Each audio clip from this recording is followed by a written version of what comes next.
properly, they can be very beneficial. Let's go into fruits. I want to make a couple points here about fruits.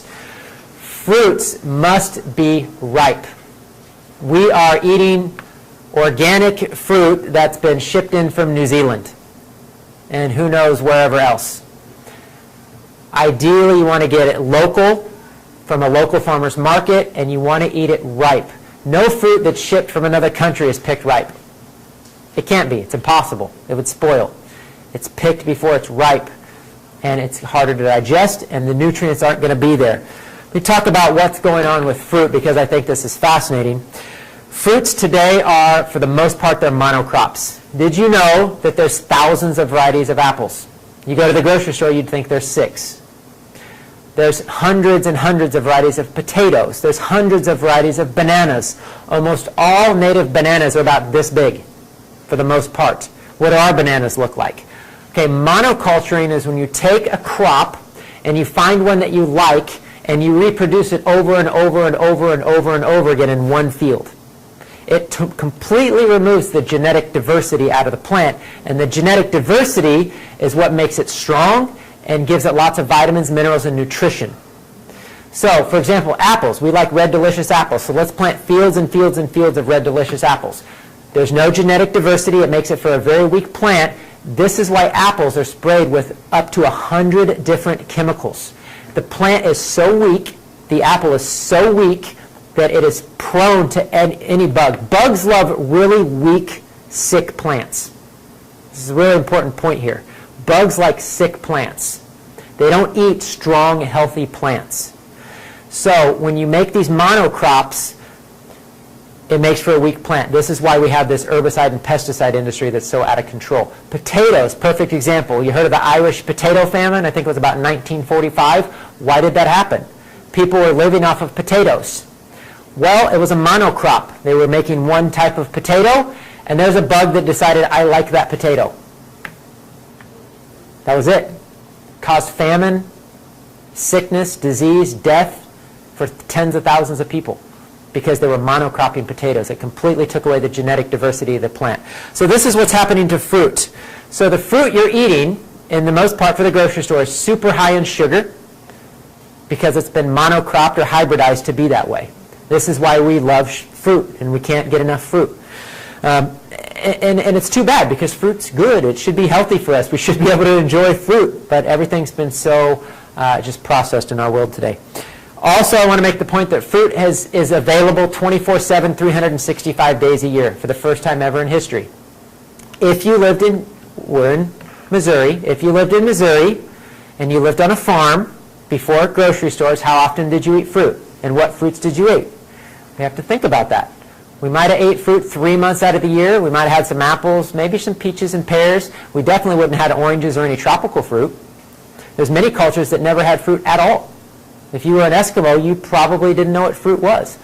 I love thinking, and my mom will appreciate that, I love the Little House on the Prairie episode where for Christmas one year they had this big round ball in their stocking, and it was an orange. And it was the best Christmas of the year because they got to eat an orange. It was a treat. It was a delicacy. And now we're like, well, fruit's good for us. So people are eating fruit all day long, every day. Tons of sugar.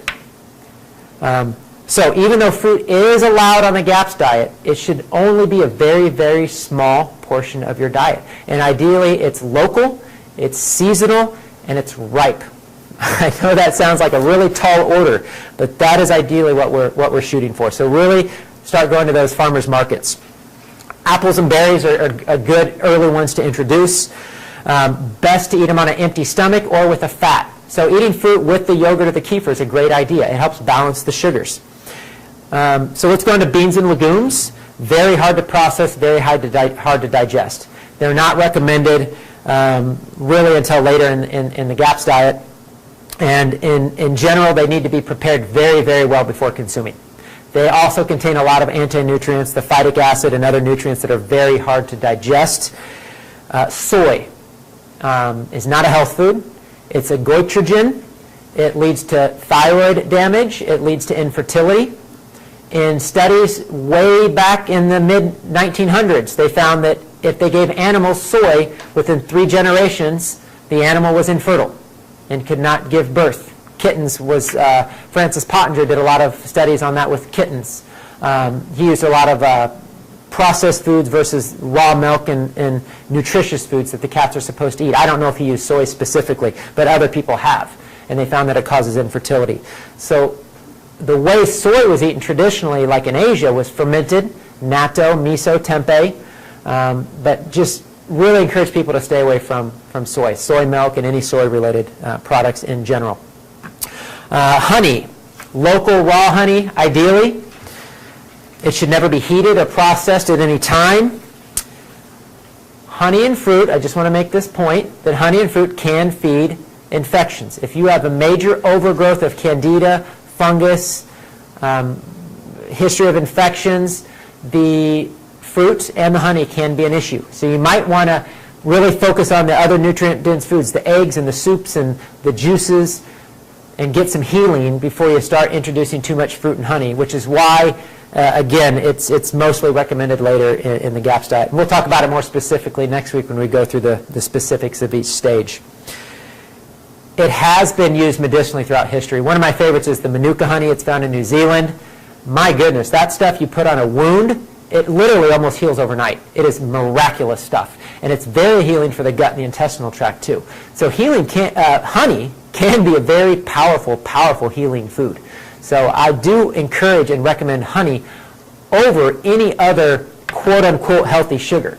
And that would include agave, maple syrup, some of the other ones out there. I really encourage sticking to fruit and honey as the main sweet that you use on the GAPS diet, of course, along with stevia.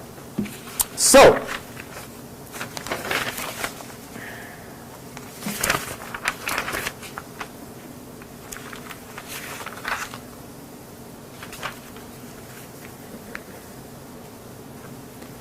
okay, so let's talk about fats and oils. Oh, sorry, there's a beverages section. Okay, beverages. So the majority of beverages should be the bone broth, soup broth, water, and the fresh pressed vegetable juices. We can add a little bit of fruit juice in later. And the fermented juices, the fermented beverages. That would be kvass, kefir water, and kombucha. I love kombucha. I have kombucha right here. Not doing show and tell, but I'm just going to have a drink. So those type of fermented drinks